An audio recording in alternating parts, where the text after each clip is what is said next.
to the war in Ukraine now. And the Indian Prime Minister, Narendra Modi, has visited President Zelenskyy in Kyiv just weeks after he met the Russian President Vladimir Putin.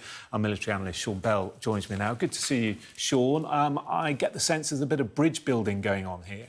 Yes, good evening, Jonathan. It's been interesting that some of the reports have been that Modi's potentially been there to try and broker some sort of peace deal. I have to say, I think that's highly unlikely. What's interesting, India keeps very close economic ties to Russia.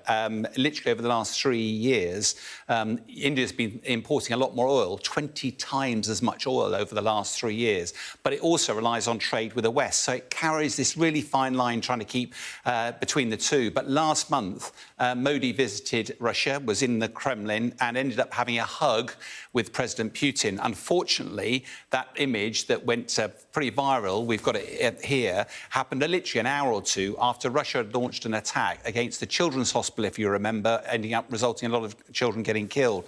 So Modi got a lot of criticism as a result of that. It therefore seems likely part of this visit is to try to sort of assuage Western concerns that India has actually got closer to Russia than not.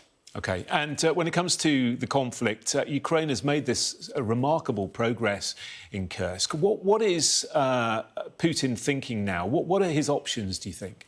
Well, we've got very limited time, but I guess as a former military guy, one of the things you want to keep is pace in any military operation. We delegate down to our lowest level, the corporals, the sergeants, so they can operate within intent.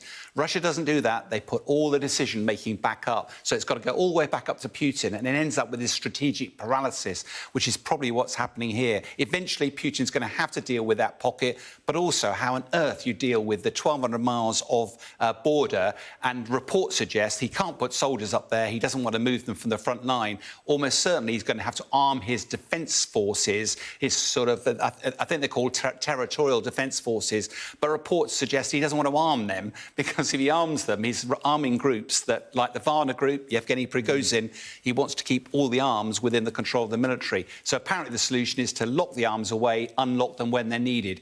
How on earth the defence forces are going to train, and you can pretty much guarantee the weapons will not be available when Putin needs them. It's undoubtedly going to create a real challenge how he genuinely defends that border over the coming days, weeks and months. Yeah, just that tiny bit of land causing so much of an issue, isn't it? Absolutely. Okay. Sean, thank you very much. Okay.